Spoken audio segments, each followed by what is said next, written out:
Wow, I'm making another video about a Z690 board? Who would have ever saw that coming, huh? The motherboard I'm dissecting today is the Gigabyte Z690 Gaming X, one of Gigabyte's more entry-level motherboards in the Z690 space, but still offers, at least on paper, most of what you could ever want. And just because this isn't part of Gigabyte's Aorus lineup, don't worry, because in theory you shouldn't be missing out on too much, though this board still commits many of the mistakes of the Aorus boards.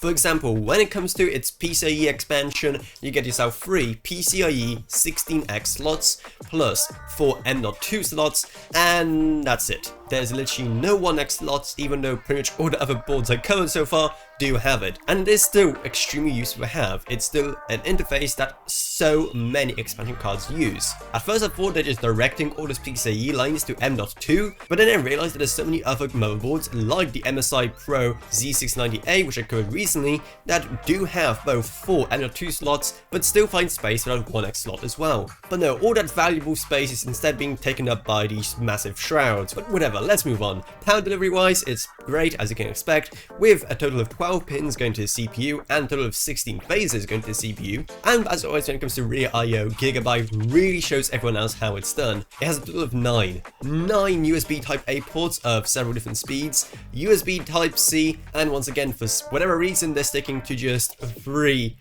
audio jacks. Why? I have really no idea, especially seeing how 6 is still the standard, and there's just that slight amount of free space on the rear I/O that is just begging for some extra ports. Any ports, and it could even be PS2 for all I care. Just come on, don't tempt us by having that kind of free space. So all in all, it's a pretty good motherboard that, wait a second, it has 3 standard PCIe slots, no 1X slot, it has 4 M.2s, it has 12 pins going to the CPU, it has 16 power phases, 9 USB Type A ports, and is missing 3 audio jacks.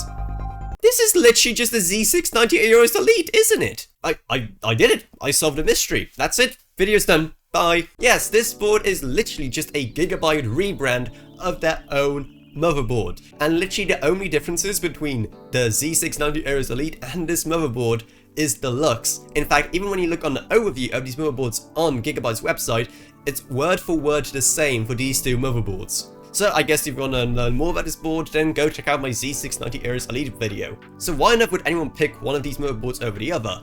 Well, unless you just really hate the looks of one or the other, then the main thing to always look out for is price, and Aorus products usually have a tiny bit of a premium on top of them compared to Gigabyte products, so if you can find the Gigabyte version of this board cheaper, then totally go for it. And if you do want to buy it, then make sure to use our Amazon associates links up in the iCards and down in the video description below, because that way you don't pay anything extra while we get some money that goes straight back into the channel. If you want to help support the channel in other ways, we also have a merch store, plus also a Patreon. And I'd also like to thank my existing patrons, Captain Burns, Ryan AKB, Meg Sumner, Shane Allcraft, Lansby, and Coming Age Clothing.